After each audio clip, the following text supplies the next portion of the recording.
DTF2 dito sa Ojun 2. Dito ay ginagamit ng 7 days na may total 256 meters. Ito po yung printer head. Ito po yung capping. Head clean.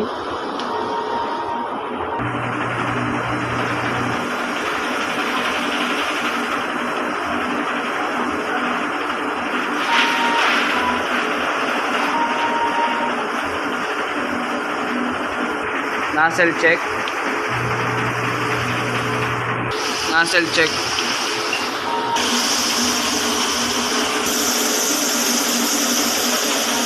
Wala po akong in-house order. Ang pending ko ay 0 hours.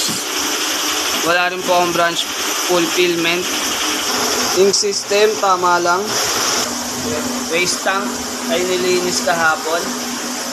Ito po yung ABR. Dito naman ang stock sa Tanyos. Sa consumable samahan, nag-consume ako ng 6 na white. Isa sa black. Isa sa cyan. 3 sa media. 5 naman sa powder. Daily checklist.